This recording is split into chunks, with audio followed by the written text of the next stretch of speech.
We are most pleased and very happy to have a man who has such an extensive scientific background and one who is so interested and outspoken on the subject of unidentified flying objects in Dr. James McDonald.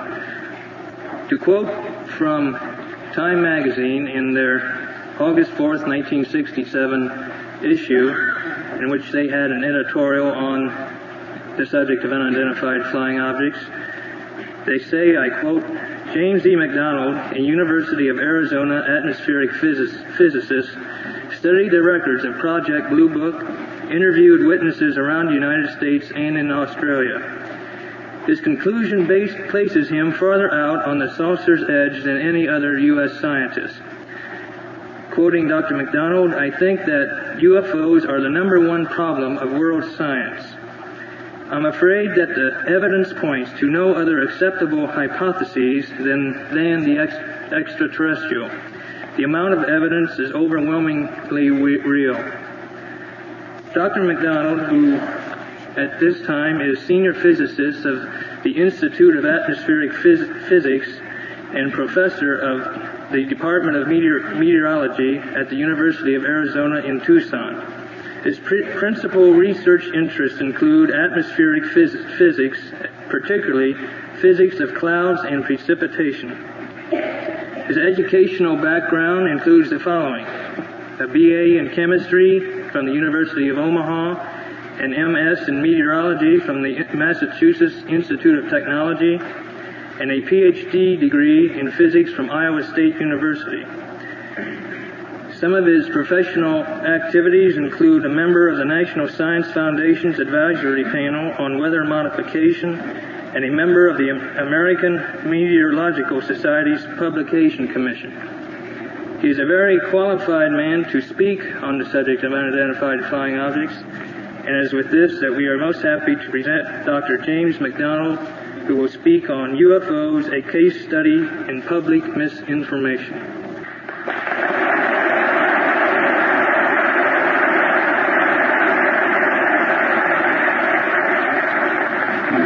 Thank you, Mr. Roberts, Mr. Dix. I'm very pleased to be here and want to thank both the Record Courier for its sponsorship and the Goodyear UFO Group for its sponsorship, and particularly indebted to one of the Record Courier staff, Carol Clapp, for getting this session going. I'm going to talk to you about the UFO problem, aiming at a particular point of view that I'll try to develop.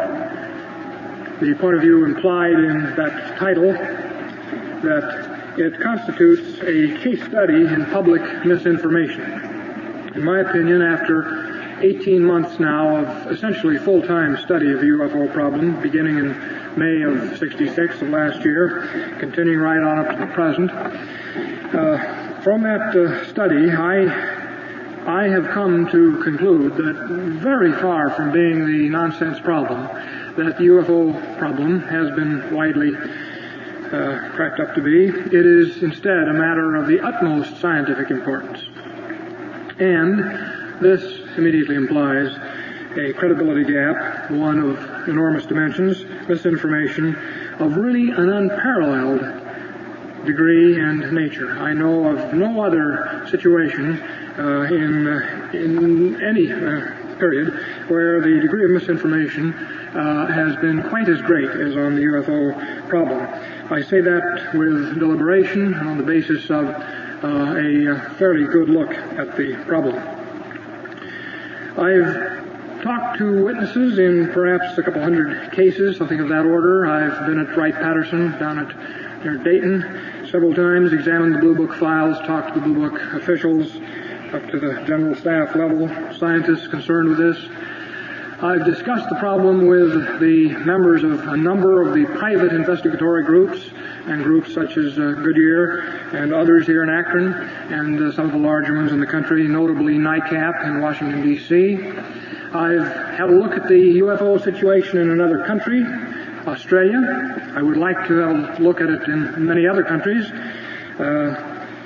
there appears to be little doubt that the UFO problem is on a truly global scale, and so I can qualify my statement and say that the problem is not only one, in my opinion, of enormous scientific importance, but of enormous international scientific importance.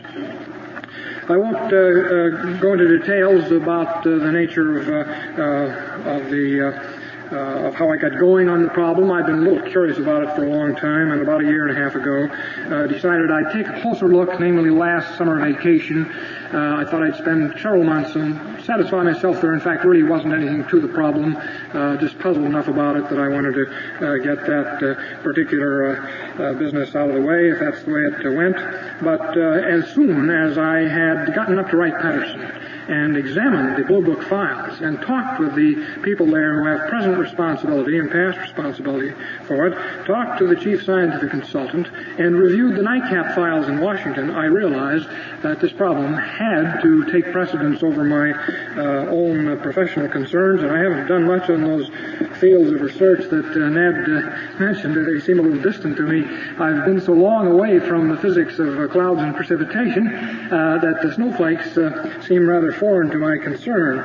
UFOs seem far more important, and perhaps the time away from my profession is some kind of a direct measure, I hope it is, of my concern. I've talked to many people in Washington, and will be down in Washington the end of this week, talking again to NASA, the National Academy, National Aeronautics and Space Council people, trying once again to suggest to them that present neglect of this problem must immediately be replaced by high-level consideration. I don't expect to rock any boats, create any more waves down there at the end of this week than I have in the previous attempts. Everybody knows it's a lot of nonsense. They just know it's a lot of nonsense. They just know there are a lot of crackpots. They just know that all these people reporting these alleged craft are seeing sundogs and meteors and comets and the like. The asseverations that the official agency that's had responsibility for the UFO problem have made year after year have made their dent indeed. The Air Force assurances that there's nothing to it, that they have checked and found that it's a lot of nonsense and misinterpreted phenomena, that there is nothing defying explanation in terms of present-day science and technology, has been, with good reason, I should say, with good reason, accepted by all of us, by Congress, press, the scientific community, and even, as nearly as I can tell, foreign governments have been impressed by the Air Force assurances. I say those assurances are meaningless. The Air Force program, since 1952, not so much before that, but since 1952, has been marked by increasing incompetence, increasing superficiality, and a more or less studied effort to play the whole UFO problem down. And I'll attempt to make some remarks here based on my examination of the problem on the apparent history of how that ever came about. Let me interject, just so you don't lose track of the main point that I'm trying to get across to you. Let me interject there that it is my opinion that the Air Force is not trying to hoodwink us I do not believe that the Air Force knows all about UFOs. Some people do. I don't. From all my conversations and all my look at the problem, I do not yet, at present, let's say, I do not now believe, and haven't at any time I've been digging into the problem, suspected that the Air Force or the CIA knows all about UFOs and is trying to keep it from you or me. I don't think they have the slightest idea or the slightest interest in UFOs, as nearly as I can tell. I may be wrong, and there are facts that appear to conflict with that point of view, but if I had several hours, I would be able to give you my rebuttal to the majority of those facts. So I believe the Air Force has made a blunder, the dimensions of which are unprecedented. I don't believe the Air Force realizes that even now. Witness a number of the most recent pronouncements they've made. Even this summer, late summer, they have come out with the same old statements about their radar see everything in space. How could there be anything in our airspace? There was a two-part issue in the official Air Force publication, The Airman, giving all the old explanations once again that is in the July and August issues of the Air Force publication, The Airman. I've seen no indications to date that the Air Force thinks there's anything but a bunch of nonsense. And I believe they are utterly and completely wrong in that conclusion. And I believe it's because of having really quite incompetent personnel looking at the problem, who have almost no knowledge of science, yet who, through the Air Force channels at the Secretary of Air Force Office of Information in the Pentagon, put out, by a series of people not knowing what anybody else is doing, put out a series of assurances that this problem is being looked at by, quote, the best scientific talent in the Air Force and all that sort of thing, when all the time the examinations have been made by people who have almost no knowledge of, frequently no knowledge of astronomy, of meteorology, of radar propagation physics, almost no knowledge of aerodynamics and many other fields. And as a consequence, coming out again and again with patently absurd, quote, explanations that even untrained laymen frequently laugh at, and scientists hardly pay any attention to because, of course, they know it's a lot of nonsense. And this pattern has gone on. The Air Force feels it's saddled with a public relations burden. This appears to be the Air Force viewpoint, that they have this burden that they can't get rid of, keeping track of this nonsense problem. They have tried unsuccessfully to get rid of it, I know. And that is as far as the Air Force appears to have seen into this problem. That appears also to be true of the Russian Air Force, the British Air Force, the Royal Australian Air Force, and so on down the line. Wait until the facts are out and think about that situation again. The facts, I think, are coming out fairly fast, not as fast as I would like to see them, but they're coming out. Well, the problem is 20 years old. In 1947, the burst of attention to UFO problems came upon us. July 4th of 1947, there were sightings all over the United States. A Nightcap member is preparing a book that will be out in about 5 or 6 months, reviewing just 1 month only, just from the end of June to about the end of July, 1947, has 800 sighting cases in that one period. I have been quite flabbergasted to go over the manuscript of that, and in order to get, as I've done in other parts of the problem, to get my own first-hand check on this, I have, in the past month, interviewed about 25 witnesses from that period. In fact, I was all day on the phone yesterday talking to people involved in one particular case in Oregon in July of 1947, and those are cases just as real as one that I was checking in midweek that occurred in Ottsville, Pennsylvania, in September 8th of this year. A fellow named George Taylor, who runs the Saab agency in Ottsville, was driving with his wife on the north side of that little town up on the Delaware River. He was out looking. This doesn't happen very often, but he was looking for a UFO because a local airport manager had mentioned that for 3 successive nights, an object that appeared to be disc-like in form was hovering over a power station on the Delaware near Holland, New Jersey. And George Taylor, with whom I spoke, and whose account I heard of from a colleague in my physics department who comes from the same town, had gone up there, and sure enough, at the time that it had been seen the previous 3 nights, 11:45 p.m., the object came over the Gilbert power station, and he got a look at the thing with binoculars. It was a disc with a dome on it. Appeared to have something in the way of either luminous ports or windows or something. At least there were individual lights all around it. Hovered over the power station for about half an hour, and having come from the Jersey side, it went northwestward up towards Bethlehem, where he mentioned a number of people have seen UFOs. Well, I juxtapose those two. One that's a few weeks old and cases that are 20 years old. And right down through those years, case after case, which when I had read about them over the years, casually, I didn't know whether to believe or not. Well, I don't believe everything I read by a very long shot, and I'd read a few UFO books, but I believe these cases if you can't go out and check them, and above all, when the Air Force assures you that they have checked them and found nothing to them, just misinterpreted natural phenomena. Well, 18 months of reviewing those Air Force evaluations, explanations, and assurances leave me really deeply distressed with what has happened, both as a citizen and as a scientist. At first, the Air Force, now it's become quite clear from a lot of things, the initial response on the part of the Air Force, by the way, at that time it was really the Army Air Force. The Air Force per se didn't come into existence until January of 48. In fact, the Air Force was just about 7 days old when they officially set up the UFO project, then called Project Sign. Project Sign went into Project Grudge, and Project Grudge became the present Blue Book, and we there spanned the 20-odd years. That's a good phrase at that. The Sign investigations involved about 200 cases, and I have looked at a number of those.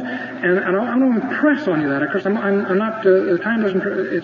It's not entirely satisfactory to tackle this kind of a problem in this kind of a mechanism, this kind of a method. I'm just stating things to you without taking the 6 hours to back up each one of these statements. I am passing on to you my reactions to investigating those. Those are very strong cases. Some of those cases in the late 40s were most impressive. Muroc Air Force Base, July 8, 1947. 3 different groups of Air Force personnel saw entirely unconventional objects. This is an Air Force unidentified case down to this day.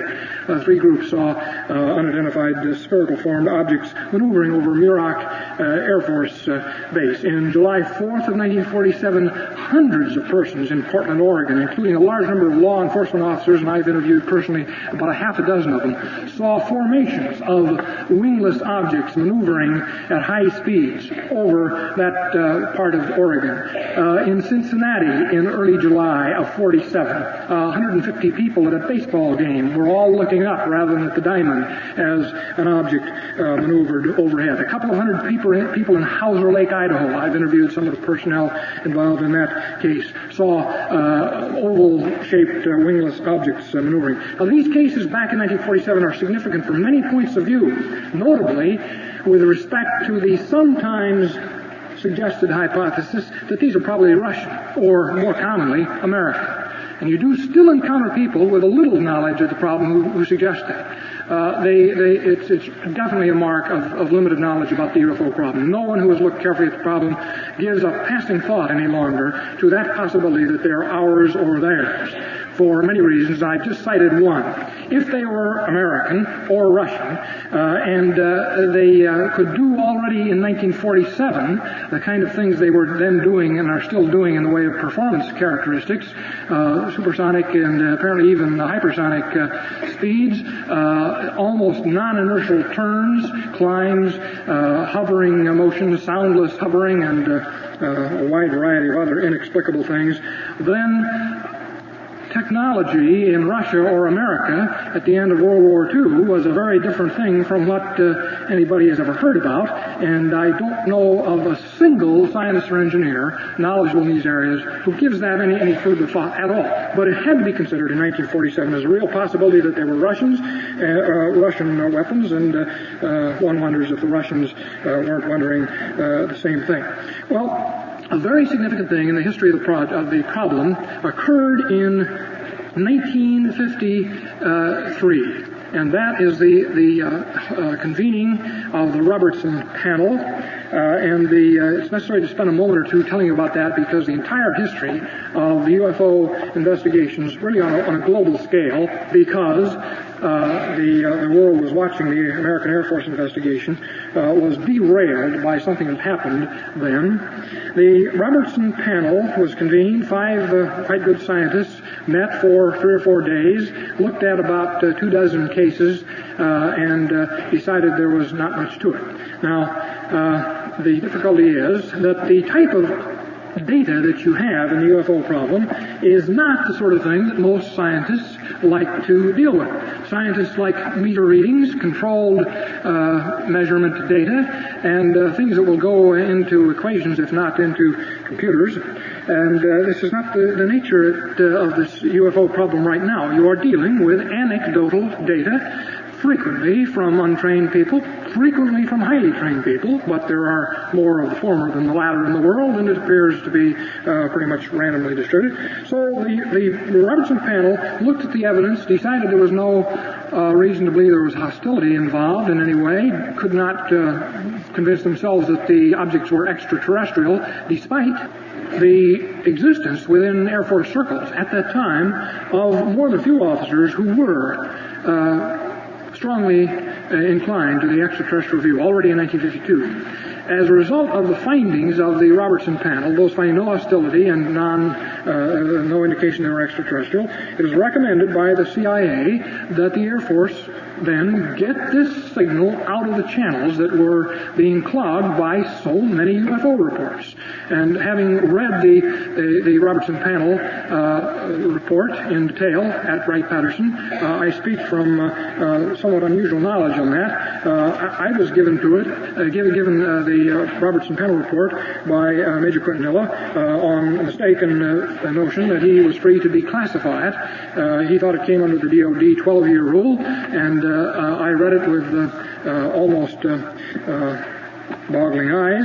Next time I got up to Wright-Patterson, I asked for a Xerox copy of it, which he had prepared, and it was almost given to me. Still complete straightforwardness on his part and mine. And Colonel suggested that since there was another agency involved in this, they better check. When they asked the CIA reclassified it, and it has not yet been fully declassified.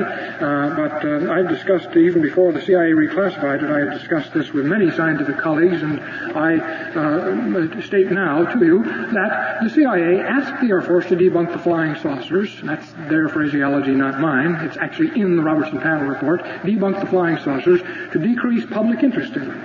Now, when I read that, before I put the thing in perspective, while I was reading the document, I thought, aha, this is it. There is a cover-up. But I don't think that's a cover-up at all. On further reflection and examination, I could see by the time I looked over the whole picture at Wright-Patterson that though that 5 feet of shelving of just July 1952 UFO reports alone, if regarded as nonsense by a group of 5 scientists who'd taken 2 or 3 days to look at, by then, several thousand cases summarized for them and condensed down to 25 cases. If they decided there was nothing to it, you might say, well, why should the CIA want to do anything but get that noise out of the signal? And they were concerned with the fact that so many intelligence personnel were tied up with UFO investigations. And so at that point, the problem changed quite abruptly. A regulation was drafted, which is still on the books. Its number changed about 10 or 11 months ago. For years it was known as Air Force Regulation 200-2. It's anathema to all UFO investigators because they know the dire effect it had. It imposed penalties of $10,000 fine or 10 years in prison on anyone at air base level who disclosed any information on an unidentified. The stipulation of Air Force Regulation 200-2 is the percentage of unidentifieds shall be reduced to a minimum. And you indeed see the percentage reduced to a minimum. It was about 20% back in 1952, and it's now about 2%, and there have been years when Wright-Patterson has been proud to announce it's been 6 or 7/10%. But how do that? By taking the most elaborately reported cases and calling them stars or birds or balloons with essentially no regard to scientific considerations in these cases. For example, the case that got me really up on my hind legs and speaking out was the Portage County, Ohio case of April 17th, 1966, a case that occurred not very many tens of miles from here, which was probably as thoroughly investigated by NICAP officials as any case on record. I am most struck by the contrast between the original 4-minute telephone call, which would have been the Air Force investigation, had the Record Courier, as a matter of fact, there's peculiar involvement with everyone here, the Record Courier, not pressed for investigation, and finally, by a series of steps, gotten Congressman Stanton to demand some further investigation. It would have been a 4-minute phone call on the part of the Air Force. It's a 125-page report put out by NICAP, the Washington private group, which the Air Force damns as a bunch of paranoid crackpots, but which in fact has done over and over, year after year, a vastly superior job to the United States Air Force on a shoestring basis, 10,000 members at $5 a year and so on. And I have said the same thing I just said to Air Force generals, Air Force scientists, so I don't hesitate to say it now. This case of April 17th of 66 is a beautiful illustration of how the percentage of unidentified shall be reduced to a minimum. You may know the case. Officers of the Portage County Sheriff's Office were investigating an abandoned car, came upon the car, and while they were checking it, an object came over some trees, illuminated them, called the desk for instructions, were told to follow it, and in following through those instructions, they ended up going out of the state of Ohio into Pennsylvania. It occupied something of the order of 80 minutes, and they went about 75 miles, times reaching 100 miles an hour. I've interviewed 3 of the police officers, by the way, and spent a great deal of time looking into this case. This one was explained in the first instance, in the second instance, and at present by Project Blue Book as Echo Satellite and Venus in the following sequence. The officers saw a satellite go overhead, transferred their attention to Venus, which was rising in the east, and followed Venus. These men wore out a pair of tires, got 2 other police officers involved in the chase. At times the object was only a few hundred feet above them, and they estimated to be 40 or 50 feet in diameter. One of the officers, Wayne Houston, a police officer in East Palestine, he heard the transmissions. I may be telling you all about what you know. This is a very significant case. He heard the transmissions of the first car. They were coming down Route 14. He realized that, they aren't far away. He went out and parked, and sure enough, down the highway came a high-speed car, which, as it passed, had 2 officers in it. Above it was an unidentified flying object. It was a luminous object, which looked vaguely like an ice cream cone upside down, and this officer sped up and caught up with them, and there were 2 patrol cars then going down, and they passed out of Ohio into Pennsylvania, and there are many more parts of the problem. And this is Satellite, Echo, and Venus.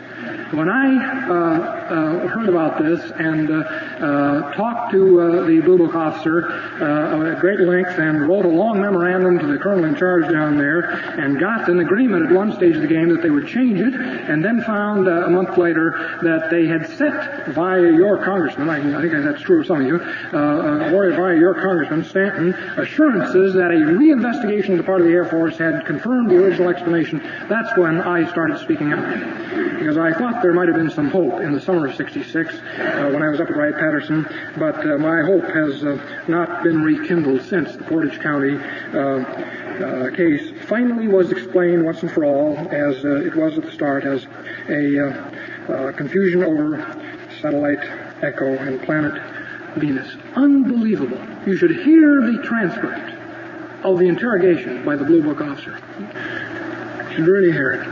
Unbelievable. United States Air Force.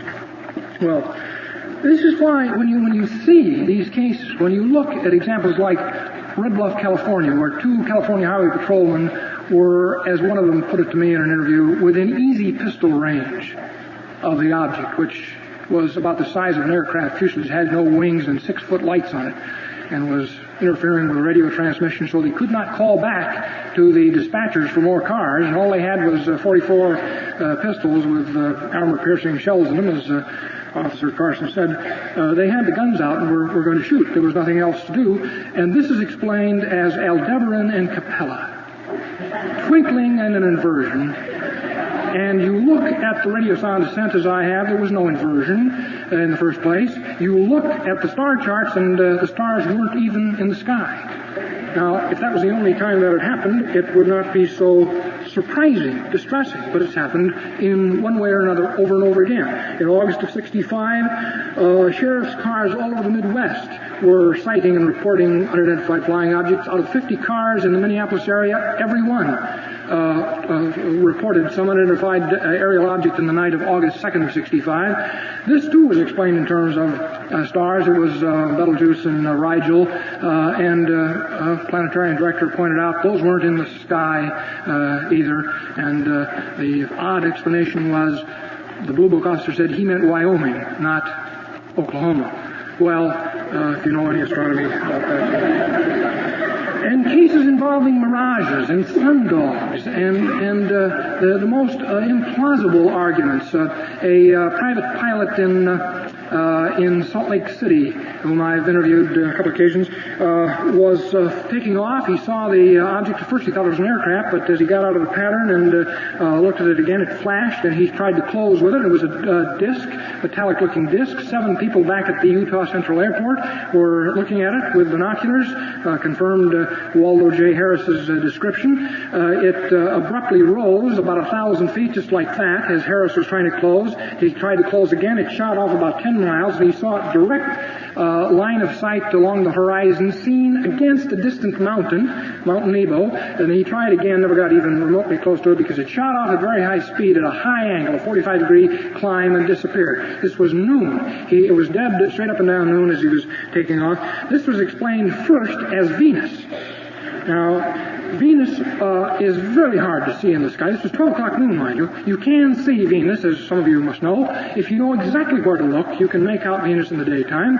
But here was a situation where the pilot's position changed repeatedly, where people on the ground were seeing it with no difficulty. And above all, where at one stage he saw it on the horizontal with a mountain behind it. And when the Pentagon announcement got to Salt Lake, Waldo Harris stated that he feared for the safety of our nation if there are people down the Pentagon who think you can get Venus between him and Mount Nebo in the valley. Well, this is no longer the explanation. Explanations change in the Blue Book files, and this is one of the difficulties that makes it very awkward for the serious investigator, because it's hard to keep up with a changing investigation. Some of them have changed within a week or two, but this has changed since then. It is now a sundog. A sundog is a refraction phenomenon caused by tabular ice crystals. You get a pair of sundogs on each side of the sun. They have to be essentially within less than a degree at the same angular elevation as the sun. It is no strain to figure out where the sun was at noon on October 2nd, 1961. It was 40 degrees above the horizon.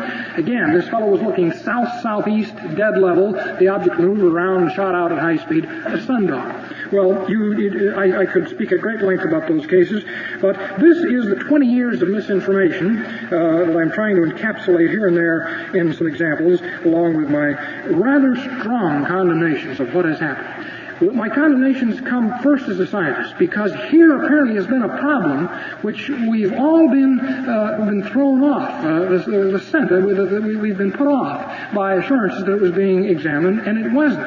And it appears to be something of outstanding importance, whatever it is, and I'll turn to my thoughts on that very shortly.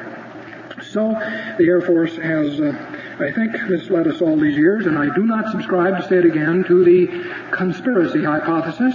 Many do. NICAP's official position is that there must be a high-level cover-up. And I understand their position. I have spent a great deal of time talking over with them the kinds of incidents, somewhat like the Portage County case, that have led them to think that there's a cover-up. Frequently, airbase level people do things that look as if it's part of a cover-up. And if you look at all these together, you get the impression, there is something going on here that they don't want the public to know about. I don't think that's the case. It's generally known in the Air Force that the policies of the Air Force doesn't believe in these. It's known by many, even if not every officer, that there is this $10,000 fine, 10-year imprisonment clause, and that deters some from making strong statements. But in general, it is just too tempting when you're in a military milieu, and I've been in it, to respond to the uncertain situation where your facility, your unit is involved, by saying nothing at all, and maybe it'll go away. And when somebody scrambles jets to follow a UFO and they don't close with it, and nothing happens, the town is not blown up, the best thing for the colonel to do is to say nothing at all to anybody. And so you get these cases one after another where odd things have happened, and it looks like a high-level conspiracy, but I have just talked to too many people in Washington and seen too much of this sort of thing in other contexts. And I have really too high a regard for many of the people that have been involved in this to believe the following. I cannot believe yet, I'm ready to change my mind on all of this with facts.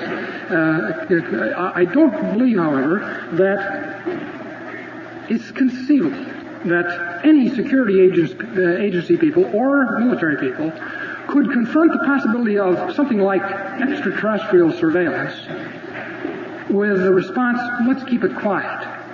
I don't believe that's quite conceivable.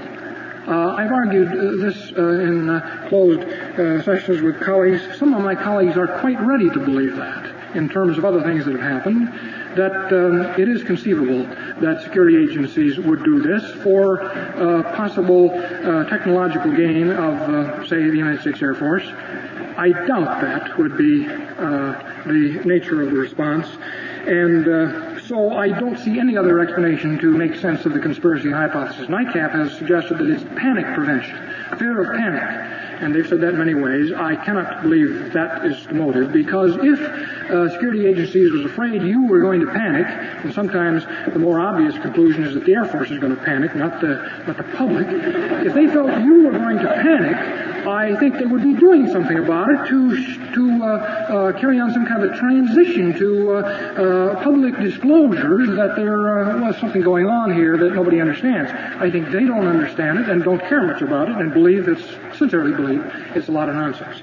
And when you finally learn, as I think you all will in due time, the unbelievable, I didn't say that a year and a half ago, but I sure say it now, unbelievable volume of highly credible reports of utterly unconventional craft-like, machine-like objects that are maneuvering in the global airspace, you are going to wonder what happened to the American Air Force, and you're at the same breath you're going to wonder, how did the Russians miss that? How did the Chinese miss this? How did the RCAF miss it, and the RAAF? Well, I've been in Australia, and I've seen how the RAAF, they too talk in terms of supersonic pelicans and refractive effects of the atmosphere, and in the same unknowledgeable, incompetent way that has marked the American Air Force investigation of this since about 1952. Mind you, I'm trying to get across the fact that the CIA strictures and the Robertson Panel report marked nearly a step function change in the whole problem. Before that, when you look at the case files, and I have half a dozen, some of them are a half-inch thick. Investigations back in 49 and 50, a half-inch thick. They were looking at this at that time. And when you then read Ruppelt and even Menzel and some other commentators on the problem who were around and involved in it at that time, when you read that there were officers who thought they were extraterrestrial in 49 and 50, and look at some of the other evidence, it's very understandable why there were officers who were so inclined in 1952. But since that time, it's been going downhill steadily, and the problem has been almost lost from sight. Well, where else can we lodge responsibility if the situation I'm describing is as I've painted? If anything like this is really happening, where is it entirely Air Force responsibility? Where does science stand in all this? Where does the press stand in all this? Where does Congress? Where do we have to look for the dynamics of a situation like that? How about science? Well, I looked at this problem with, I suppose, more than average interest among the scientific community for 8 or 10 years. And I had investigated perhaps 80 cases and never found one that exactly overwhelmed me in 10 years of investigation. A few really puzzled me, but I had no notion, not the slightest notion, that those best cases were only representative of thousands that were being reported to the Air Force in other parts of the country. I had no notion of that, so I went on what I read in the newspapers. And again and again, the assurances came out, and I don't think my reaction to that is very different from most scientists. When Edward Teller, certainly a far more competent scientist than I, is asked on Meet the Press, as he was last spring in the 66 wave of sightings around Michigan and so on, what he thought about the flying saucer problem, he said, well, people have a need for miracles, and in the scientific age, what's more natural than scientific miracles, i.e. spaceships? Well, Edward Teller has been reading the papers too. Edward Teller has not investigated UFO cases, nor have practically any of the elder statesmen that have so often made similar statements. There are really only two scientists who've had any look at the problem, Donald Menzel at Harvard and Donald Allen Hynek at Northwestern. And if you have read any of Menzel's statements on the problem, or his two books, as I have in great detail, you may be just as unable as I am to understand how a professor of astronomy at a rather good school like Harvard could make so many errors in fundamental optics, astronomy, and physics. as mark his astonishing book, particularly the 1963 book. Well, most of the science paid no attention to it because they were assured that there was nothing to it, and I think that's probably understandable. Everybody's busy, and why study a problem that the Air Force says is a lot of nonsense, particularly when the Air Force says they have the best people on? Well, they didn't have the best people on. For instance, in the case of the radar sightings, of which there are quite a few, and many more documented before 1952 than after. There's a peculiar decrease in the number of military radar sightings known after Air Force Regulation 200-2 came out. But I asked the outstanding Air Force radar expert, and in this case I use the often ill-used word quite deliberately. I asked Dave Atlas, Dr. Atlas of Air Force Cambridge Research Labs, if he had ever, by the Air Force, been called in on any of the many radar tracked UFO cases. He said he certainly hadn't, and he was astounded to realize I was wasting any of my time on such a nonsense problem as that. This fellow had been in the Air Force Cambridge Labs for many years, a really outstanding scientist, never once involved in any of these American cases. So the scientists, I believe, had been put off by these kind of assurances. Well, how about Congress? Congress has lots of problems too. Congress could have held an investigation. NICAP has been pressing year after year for investigations. Almost had one about 1961 or 2, and it got called off. There was an investigation a year ago spring, and it is the epitome of the phony congressional investigation. It was held only because the congressional representatives from Michigan were oppressed by their constituents after the Dexter, Michigan case of March and the Hillsdale case of March 20th and 21st of 66 to get some answers to these problems, and Gerald Ford demanded an investigation. It was held not by a science-oriented committee, but by the Mendel Rivers Committee, the House Armed Services Committee. And who did they get to tell the Congress and hence the public all about the dubious, controversial status of the UFO problem? They had Alan Hynek, the chief scientific consultant for 18 years on Project Blue Book. They had Major Quintanilla, the chief Blue Book officer, and they had Air Force Secretary Brown. And they were told that everything was in good hands and no problems, and nothing more came of that. Well, is Congress to blame for that? A little bit, because Congress ought to be, when it has the chance to ask questions, it ought to ask them a little more pointedly. But again, Congressmen can't easily go out and check these cases. When your Congressman Stanton became a little bit concerned, as I presume he was, about the Portage County case of April 66, could he go out and start doing the interviewing himself? Well, I suppose if you know how busy a congressman is, you wouldn't make too much of a claim that he should have. Nevertheless, Congress might have done more had they had any notion from any sources that there was any problem, but the scientists weren't taking it seriously because of the assurances, and that brings us around to the press. What about the press? There have been charges made that the press has befallen on its obligations, and I think the press might again have done much more than it did. The number of instances of a follow-on investigation pressing for answers that would parallel what the Record Courier. I'm not trying to particularly call any favor here by remarking about the Record Courier, but it's a rare example, a very rare example of what should have been done again and again. When they kept pressing and getting back at some of the witnesses and pressing for Air Force investigation of that case, they got a little more done than had been done in other cases. When the Houston Tribune became concerned last January with the wave of sightings down there, they were doing what they should have done. And here and there, and once in a while, editors and press representatives have asked questions. Is the Air Force really investigating this? Isn't the Air Force being a little unreasonable about such and such investigation? But by and large, the American press has not had a synoptic view of this problem, and that comes back to the way the press really operates. Very few newspapers have the resources, papers like the Times may, but the Record Courier or the Arizona Star or the Omaha Herald does not have repertorial resources to send a man out day after day following up UFO cases. And hence, the typical half-life of about 1 to 2 days of press interest in a particular case is simply understandable in the way the press by and large goes at things.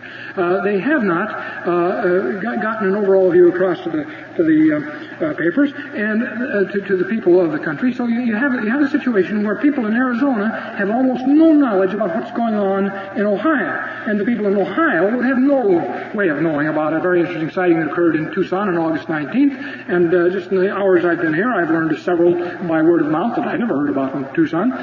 When you look at press clipping service, as I have a chance to do, again through the good offices of NICAP, you are using lots of strong words, and it's dangerous in communicating with anyone to keep on using strong words. It's a problem that just brings out strong words. It is hard to believe the number of UFO reports that are getting to local papers all over the country, never getting on the wires, seldom, I should say never, seldom getting on the wires, because again, wire editors know it's a lot of nonsense. The things that do frequently get on the wires are the cases where there's been a crackpot or cultist involvement or something really strange. That always peaks, and again, it's human interest. One understands this sort of thing. It's more fun to write about somebody who says the UFOs are bringing a salvation message from Venus. They're here to save us. And I've been on a ride on the flying saucer. I went to Mars. That sort of story is more fun to write. It's easier to write that story than to take an inexplicable phenomenon and report it and have no answer. It's just unsatisfactory from a journalistic point of view. And so all this has led to unawareness on the part of the public, misinformation or zero information. We are collectively quite uninformed through normal press channels about foreign sightings. In general, American papers carry very little domestic news of foreign countries, but when it comes to UFO sightings, why carry any? We have enough nuts in America to report. Let's not report the nuts from South America or from Australia. So I have been to Australia and looked at some of the nuts, and they are not nuts at all. They are perfectly straightforward people who do not know what they saw, but this is what they saw and so on. For instance, a very interesting one I checked 80 cases in Australia when I was down there in midsummer. An Anglican clergyman and his wife looking out the rectory window, mind you, of his pastorate, when a large cigar-shaped object came out of a rain cloud, hovered. He thought at first it was an aircraft crashing. He and his wife were watching it at sunset. Suddenly, from out of the storm, which was off in the distance, 5 small disc-like objects came and took formation around the cigar-shaped objects, went into various positions, and finally they went all at one end, and the whole works slid back into the cloud and disappeared.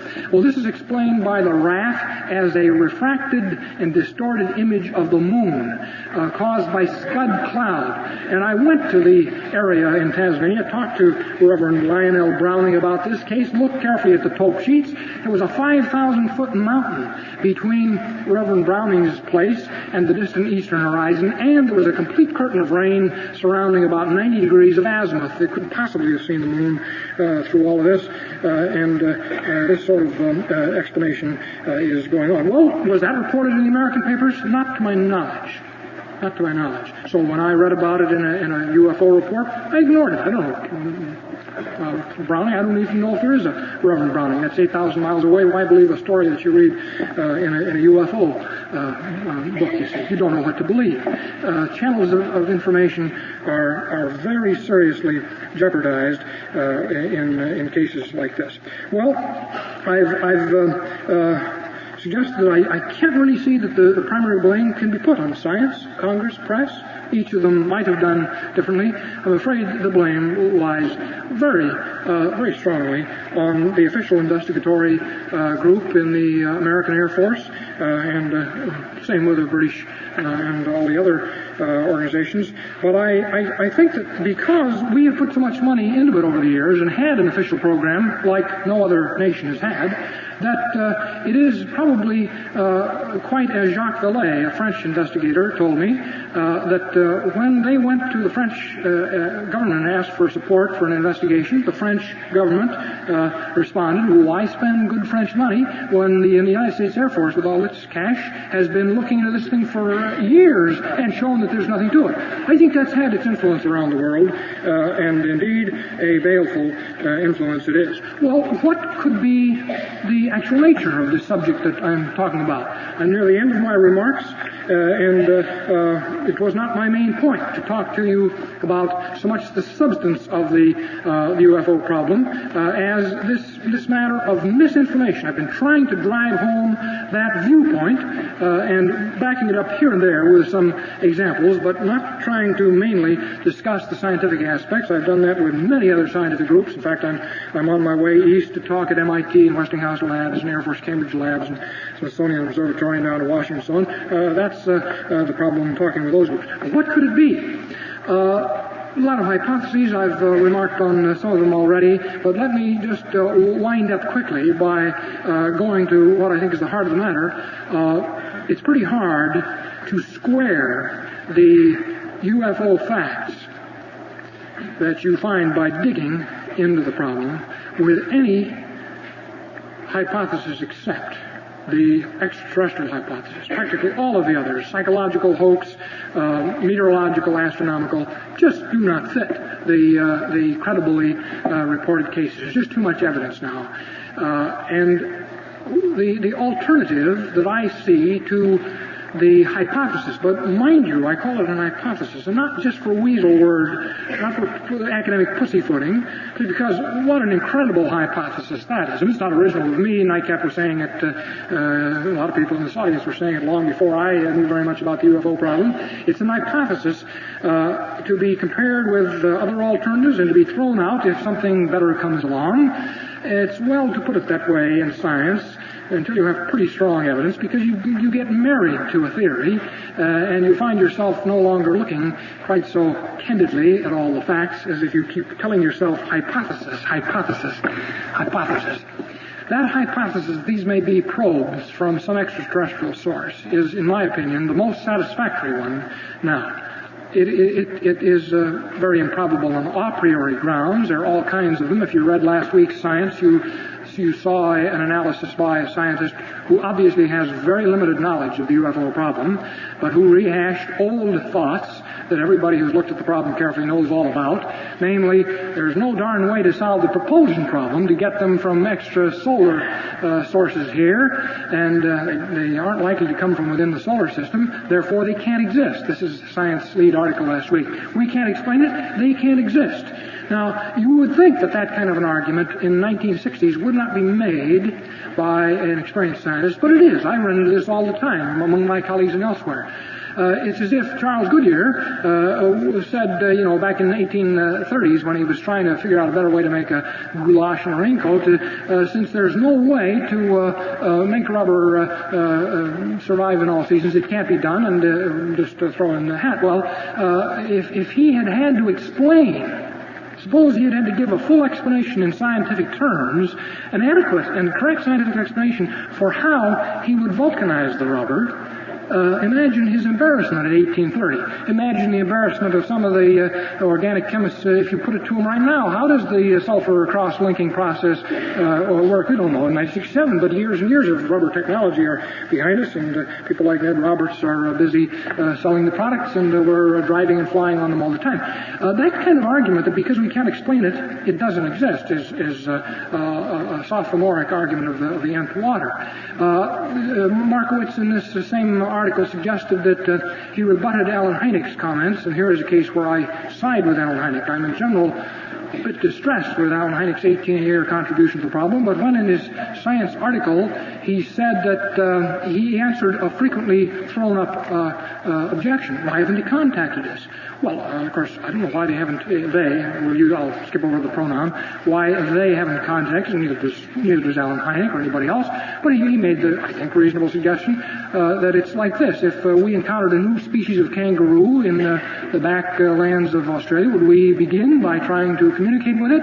And Markowitz's rebuttal to that is, well, that's absurd. When the kangaroos are very different from us, but when we encountered primitive human species, we always attempted to get into communication with them. Well, indeed we did, but how does Markowitz know that we are not to extraterrestrial civilization, much as the kangaroos are to us? One doesn't know, you see. You just have to remind yourself you do not know what you're dealing with within this problem. And so, the alternative hypotheses that you can turn to are exotic, bizarre hypotheses, much more bizarre than the extraterrestrial hypothesis, such things as time travel.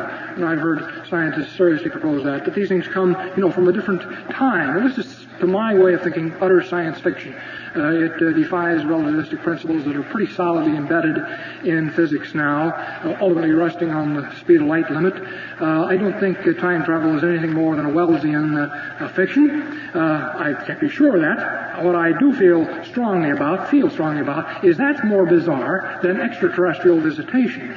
Then there is the possibility, and this has to be given passing thought, that there is, I've heard good scientists say this, I guess I won't quote him because I regard it pretty nonsensical myself, that there may be, listen carefully, another civilization on this planet, that they are terrestrial, and that there is another civilization. Well, where the dickens is it? How could this strikes me as fanciful in the worst sense. One thing I've put myself a little bit in this spot by thinking about the submarine problem. I don't want to start off on that, but there are more than a few examples of unidentified objects being seen by very good observers coming out of the ocean. And you could say, whoa, that's a good place to hide. I don't think so. I don't think, maybe a good place to hide. We don't know much about the ocean, but it's a very poor place to evolve and advance technology. How would you go through the combustion and flame phase, when you're in development? And what is that? And this is just nonsense, isn't it? To think that there is, I think so. I think it's far more improbable than the extraterrestrial hypothesis, even though I fully agree that in 1967, with the most far-fetched ideas for propulsion, matter annihilating matter, the sort of things Markowitz did quite competently discuss, and which others have equally competently discussed before, doesn't even begin to explain how you get in a decent interval of time from 10 light years out to here. But so what? Maybe a decent interval of time has very different kinds. There are all kinds of things that can be said, but it's waste of time to speculate.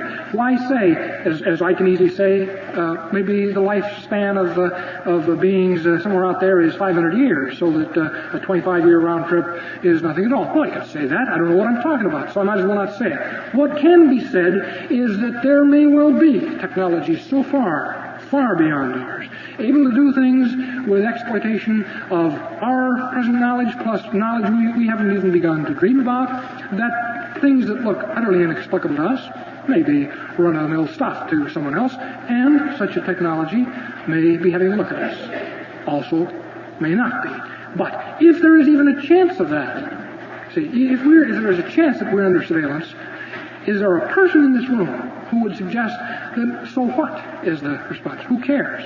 I hope not. I've heard one or two people in my months of talking, heard one or two people say that, but I regard that as essentially a subhuman response to such a suggestion. You can say it's nonsense. That's a different thing from saying who cares. I think it would be not worthy of the human species to say, certainly we're curious, even if the UFO things aren't.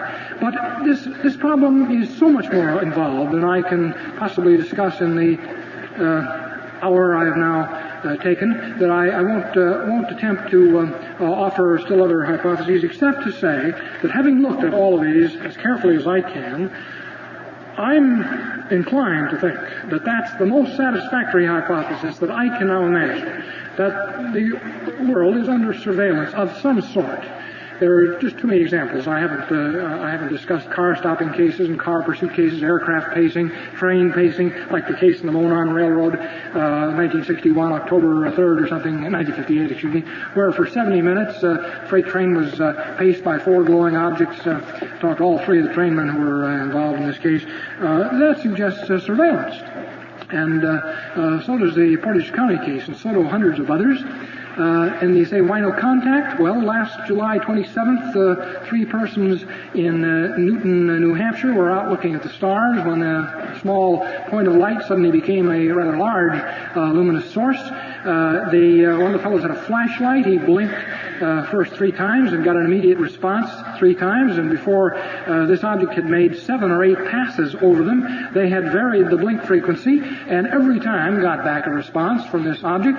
They got very curious about this and watched some more, and about a month and a half later, a near repetition of this. They had better optics with them that time, and one of the gentlemen who was employed at Avco, I was on the phone with him about a week ago, he said this thing filled the whole binocular field. It was so large. It was a dome disc with a band of luminosity around the middle of it and 3 bright lights with a red light on the top. This time it only made 3 passes over them, but they again blinked and they again got response. When I was in Australia, I talked to 3 men who had been kangaroo hunting. One of them had a spotlight. They use spotlights, a very brutal way of hunting. They call it spotlighting.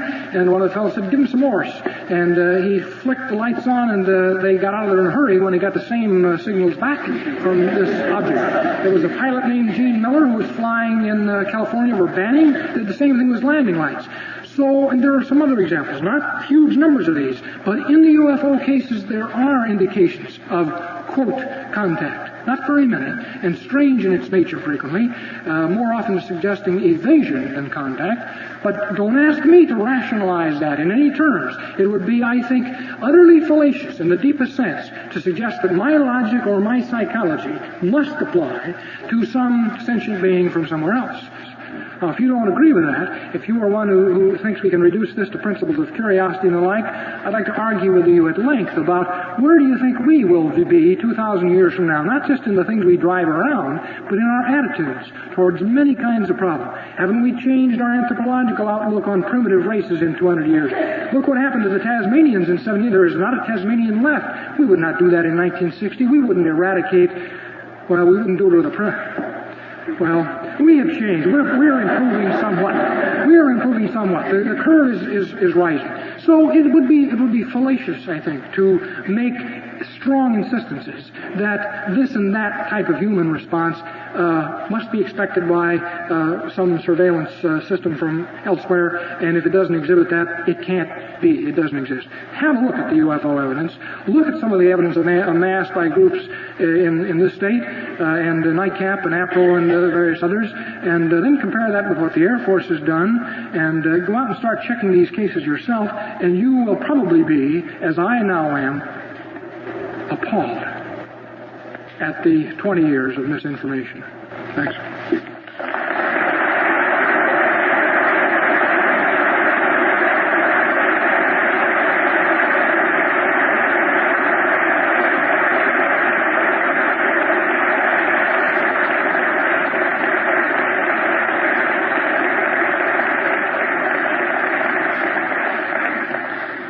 Thank you, Dr. McDonald, for a very informative and thought-provoking talk. Dr. McDonald is now consented to answer some questions if members of the audience would care to ask them. Dr. McDonald, I would like to know if you have any comments that you would like to make in regard to Dr. Conlon's work at the University of Colorado project. Yes, I've been in touch with the Colorado people right along and know a fair amount about what's going on there. I am delighted that a group within a university science body has been put onto this problem. I wish it had been by some agency other than the United States Air Force for reasons that I've spelled out very clearly to Dr. Condon, but needn't elaborate here. I'm hopeful that they will begin to sort the problem out. I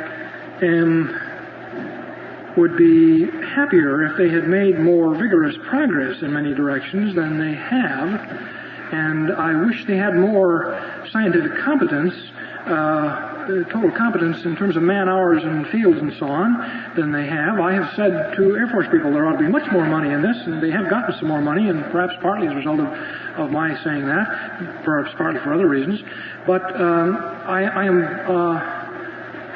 I think that the people who really are pushing along fastest are people down at the level of the investigating group that are out talking to the witnesses. That's what you have to do. You have no idea how salutary an influence it is to go talk to some witnesses. And unfortunately, Dr. Condon, for example, is not doing any of this, but he is, in Well, I want to be careful how I put this, lest I somehow overstep the bounds of courtesy.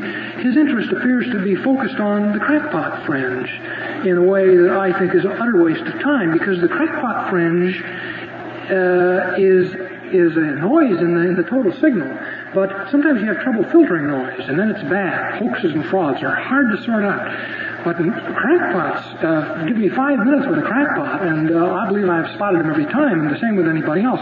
So to talk as Dr. Condon did about a week ago, it's the 13th of September, first major talk he's given to any scientific group at the National Bureau of Standards Spectroscopy Symposium, an international symposium, 150 to 200 good scientists there, spend the entire evening talking only about crackpots, and leaving many of those scientists with a feeling that that's all Colorado is encountering is worrisome to me, and I have recently communicated that feeling to one of the Colorado people.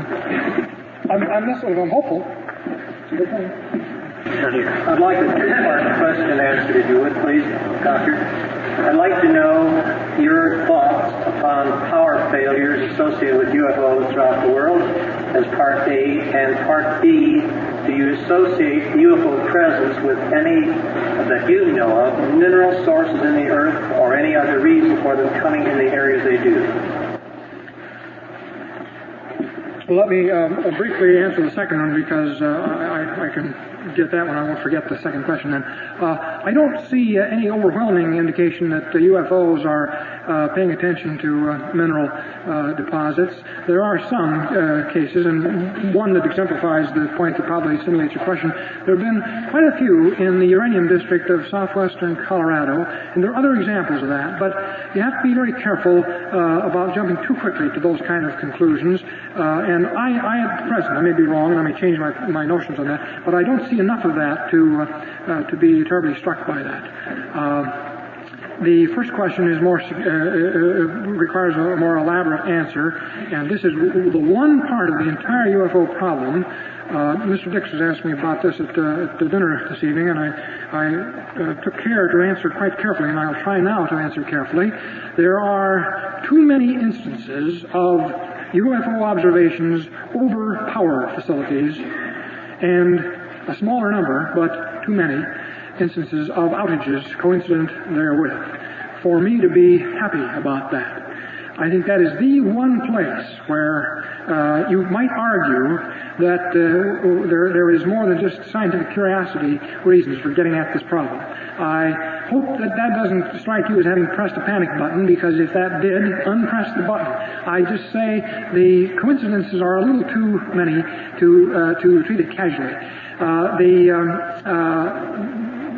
There are about a dozen cases of which I know where system outages occurred coincidental with UFOs. Some of these are on a very small scale. An incident where a single house, two incidents I know of, where the power in a single house went out. Now, there are ways of talking about that in terms of magnetic effects, just as there are ways of talking about, not necessarily explaining, but making a little bit of sense about the far more numerous cases of car stoppage, ignition failures, and this is a very common occurrence, relatively speaking. But even in the New York outage of November 9, 1965, there were many UFO reports, just too many to treat it casually. Some of them in Manhattan. I've interviewed witnesses involved in some of those. So when I went to the Federal Power Commission to try to get the full story on this, it'd take a little long. I don't want to elaborate this answer, but again, I was very surprised at the fact you can't get any information on outages, because the private utilities don't want to report outages to the FPC. So I want to make a probability computation. How frequently do outages occur versus how frequently are UFOs seen? What are the product probabilities here of these being fortuitous? And you can't get the FPC. You have better data on UFOs than FPC has on outages. Well, a law has been passed to change that, by the way, so that may be better 10 years from now. But I also asked the FPC details about how QB29 relay went out at the Adam Beck plant, and exactly what kind of quantitative information they had in their files on the oscilloscope traces and so on concerning the statistics of the pre-outage fluctuations, and they didn't even know what I was talking about. These were the engineers that had prepared the report, and I finally explained that my objective was to make a rough probability estimate again of whether the the difference between the firing threshold of that notorious relay and the mean megawattage on that line prior to fluctuation, whether that difference was several standard deviations or 500 standard deviations away from the mean square fluctuations. And I patiently explained that. The final answer was, well, we don't have any data like that. The obvious question is, well, how did you explain to the President of the United States that that was a random line fluctuation? See, well, these problems are, I'm afraid, not getting very high caliber attention. And if there had not been so many of these cases, I would not be making these remarks here. But there have been just too many of these to take casually. And I shall be talking tomorrow at Westinghouse Laboratories about certain aspects of how transformers and other things work with a specific reference to this problem. And I don't expect to get any pat answers, but that I think we ought to look into because there is such a wide range. Let me just wind it up. Such a wide range, and I've only hinted here, of electromagnetic disturbances in general. Radio, magnetometric, TV, and many other things, watches stopped, and so on, power disturbances, that you do not find it utterly absurd to think that maybe occasionally system outages are caused by this.